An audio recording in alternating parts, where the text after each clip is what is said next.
the situation has become more dire than it was before. President Marcos is concerned about China's rampant building of military bases in the West Philippine Sea. What worries him even more, the nearest Chinese base is just 60 nautical miles or 111 kilometers from the Philippine coastline.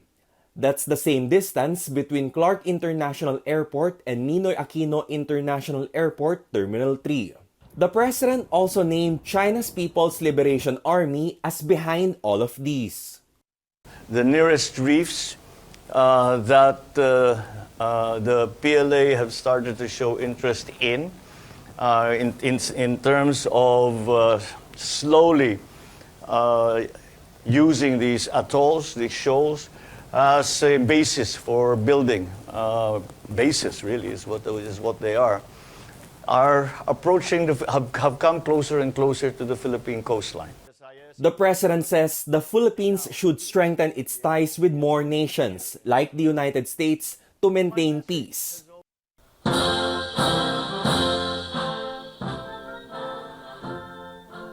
Before returning to Manila, the Philippine leader met with officials of the U.S. Indo-Pacific Command in Hawaii, America's largest unified combatant command in the world.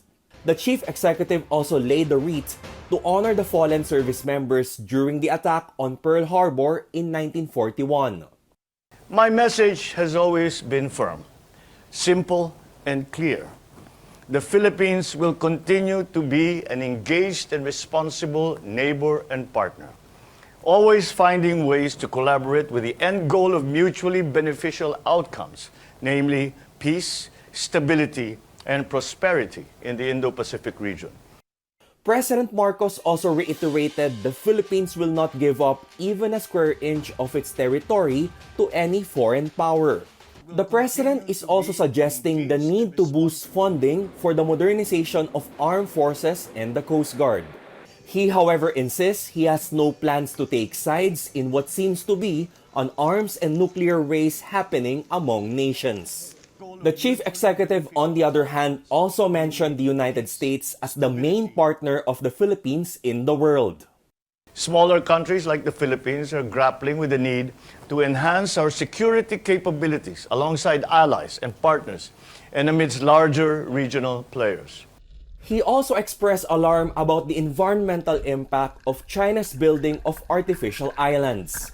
That's why the president says he's already talking to Malaysia and Vietnam for the possible crafting of a separate code of conduct. The COC will serve as the legal basis on how the nations will act in the South China Sea.